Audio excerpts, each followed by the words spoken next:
So you can see the site that we're working on between myself and Fraser in the background before the big rise in the large hill on the island of Orosay in the background, which makes the skyline.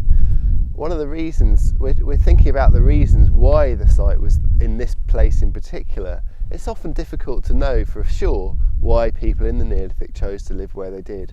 One of the reasons might be that the island was then not an island but a particularly prominent hill in the landscape, which people wanted to live next to. It might have even given some shelter, and also the land around might have been particularly fertile or particularly valued for some other reason. So that's perhaps why they were living in this particular spot all those years ago.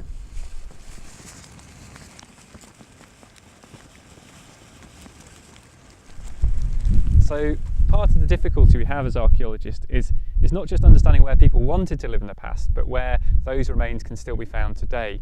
So we're digging on what is effectively a remnant of something that may have been larger. As you can have seen from the pieces we've done on the site, there may have been 1 to 2 houses here, but that may represent something of maybe a larger settlement that has now been lost to the sea. So as an archaeologist, it's often quite difficult to understand what it is that we're digging up in its entirety, but we've got to take these small windows of opportunity to get an insight into it, because with the rates of change we've seen over the last sort of 10,000 years, our opportunities to visit these sites are remarkably slim, and this is rare and important archaeology.